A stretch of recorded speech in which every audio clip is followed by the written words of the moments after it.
Go yard. I got so much motherfucking design on right now.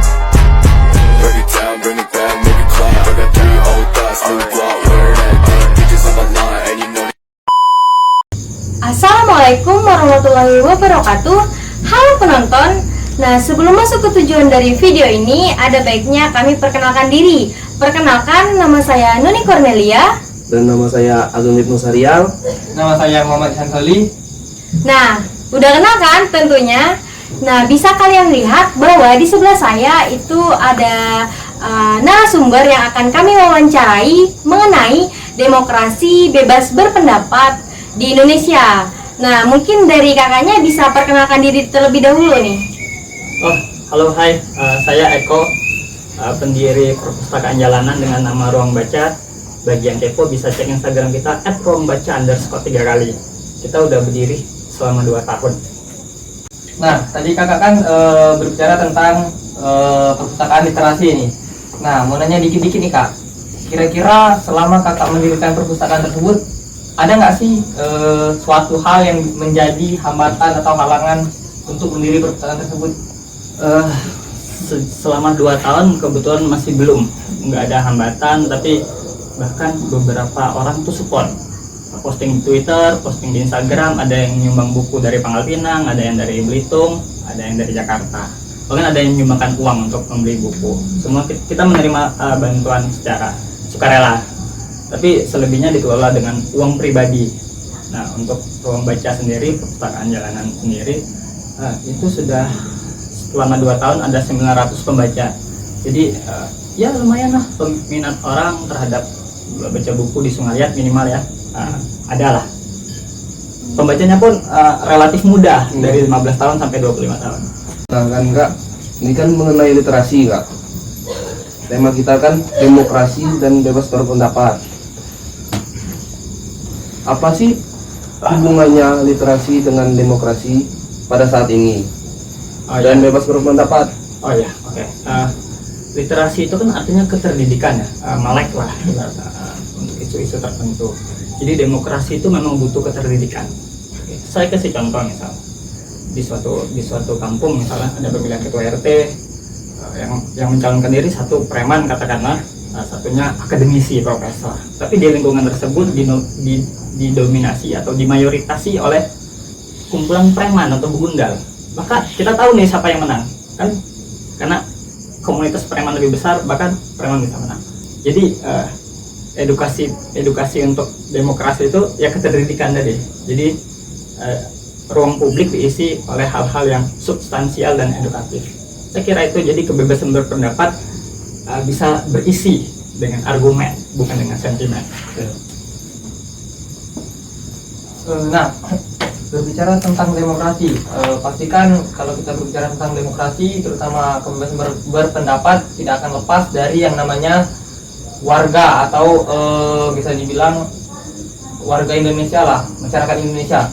Nah, kira-kira nih kak, apa sih yang akan terjadi jika masyarakat Indonesia itu sendiri tidak peduli terhadap demokrasi, atau mereka sangat sedikit yang mengeluarkan argumen tentang partisipasi ya? Nah, seperti itulah, kurang lebih seperti itu kak.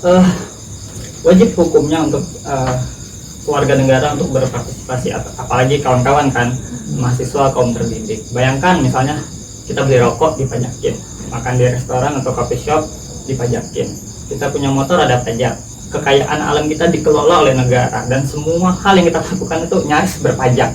Jadi uang kita, uang rakyat itu di negara, mereka yang mengelola, harus kita tegur ketika ada kesalahan. Maka di situ partisipasi masyarakat tuh jadi penting, partisipasi yang terukur ya, partisipasi yang intelektual lah bisa dibilang.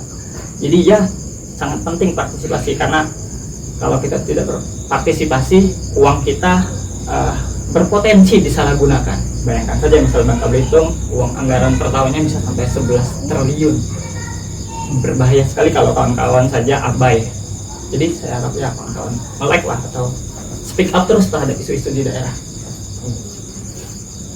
Nah, sebelum jauh nih kak dari pembahasan nih, nah tentunya saya juga mau bertanya nih kak, kayak apa sih tujuannya bebas berpendapat gitu?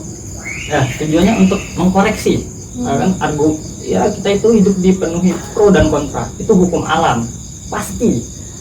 Milih tempat makan aja pro dan kontra, apalagi kebijakan publik ya, misalnya dalam konteks kebijakan publik itu kan menggunakan anggaran rakyat begitu besar. Jadi kebenaran itu harus diuji, ditempa dengan pro dan kontra, harus terus diuji kebenaran itu. Jadi ya penting untuk kita berpartisipasi terus, menguji kebenaran itu terus menerus, bahkan generasi ke generasi. Saya kira itu, jangan biarkan kebenaran menjadi absolut seperti di Korea Utara misalnya. Presiden begitu mengeluarkan kata itu menjadi hukum, bahkan seperti kita saja, kita nggak mau kita di negara demokrasi. Nah Kak, sekarang kan banyak pengguna media sosial, bahkan sampai puluhan juta. Para mereka yang bermain media sosial itu bisa sampai 2 jam sampai 3 jam. Apa sih peran media sosial dalam demokrasi itu? Ya, oke. Dulu suara-suara publik itu terbiasa dengan suara di jalanan, demonstrasi. Namun sekarang ada alternatif lain. Orang bisa membuat viral dengan tagline bahkan kita bisa melihat fenomena Bima dulu ya, dari Australia. Dia bikin video kritik keras terhadap pemerintahan di Lampung. Toh hasilnya walaupun penuh kontroversi ya, toh hasilnya positif bagi warga Lampung. Nah, kita lihat berapa puluhan ratusan kilometer jalan akhirnya diperbaiki. Jadi media sosial harus mengambil porsi yang penting dalam kritisisme.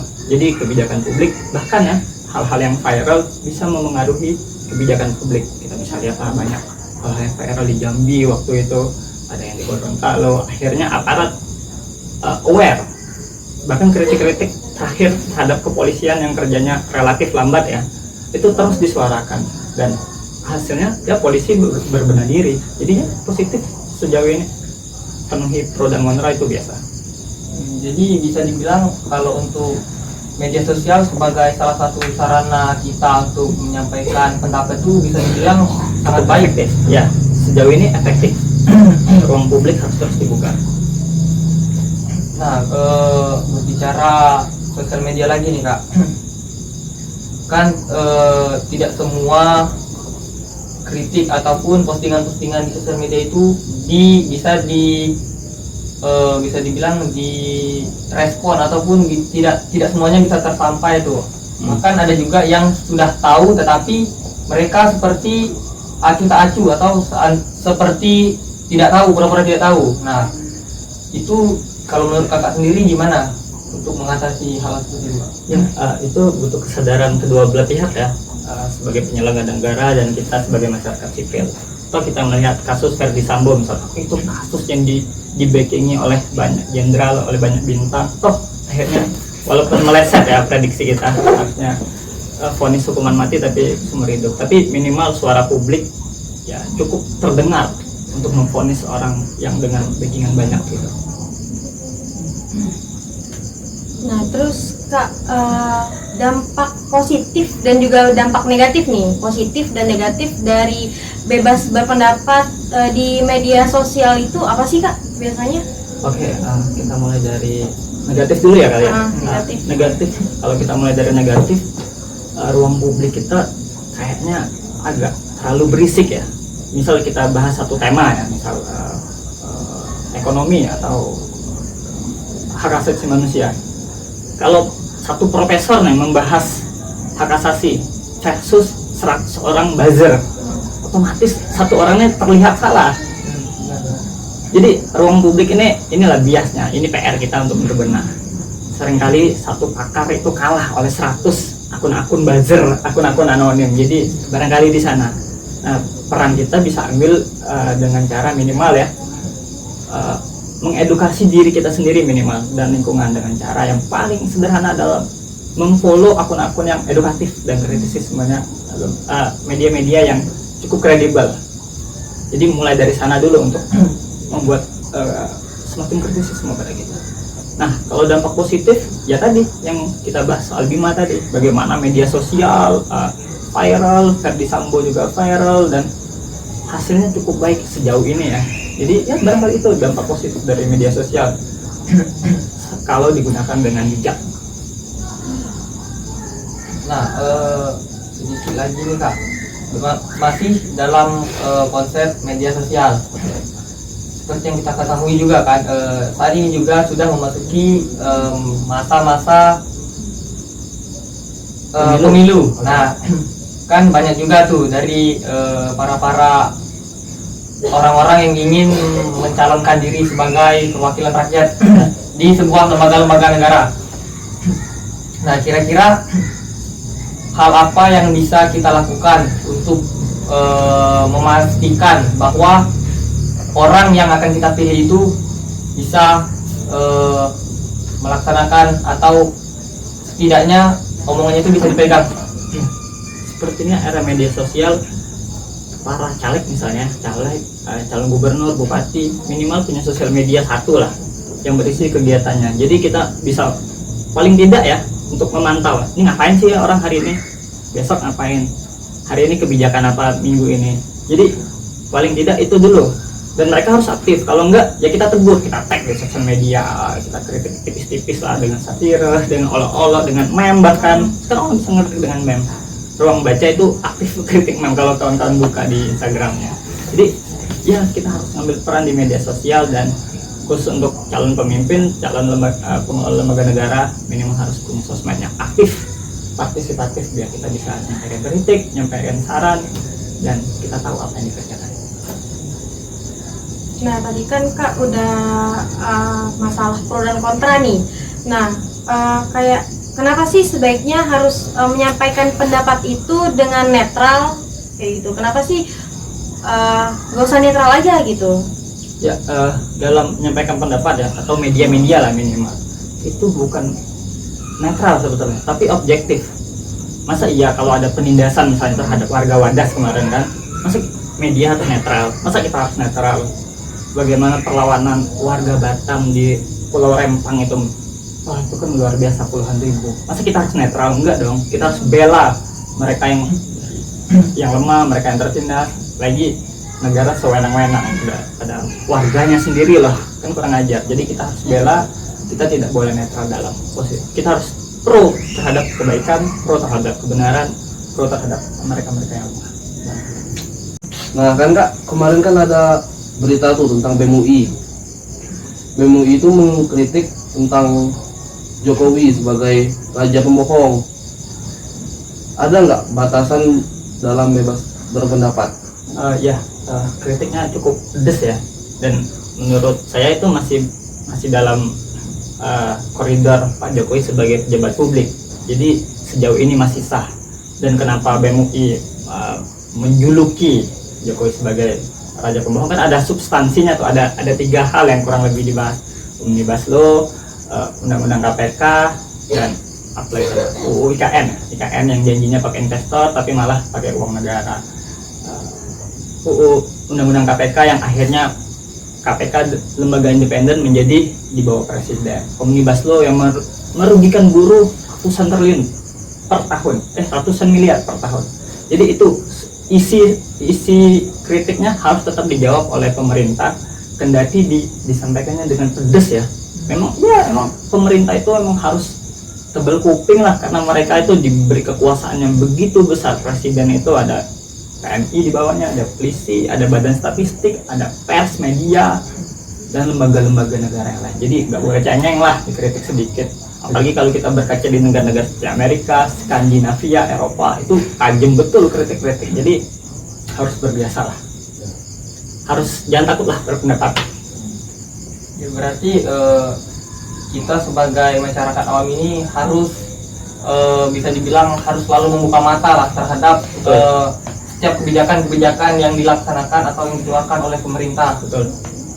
Agar tidak ada penyalahgunaan kekuasaan di sana.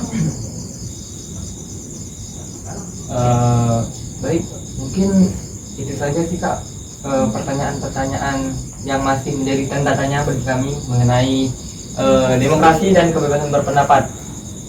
Mungkin sebelum menutup, dari kakak sendiri ada yang ingin masih disampaikan, silakan. Oh ya, penutup ya. Ya.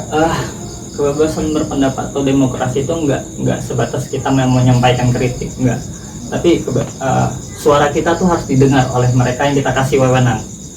Misal ada contoh di Wadas, warganya mengalami represi aparat, ada warga di Rempang juga mengalami bahkan perlawanan yang begitu besar.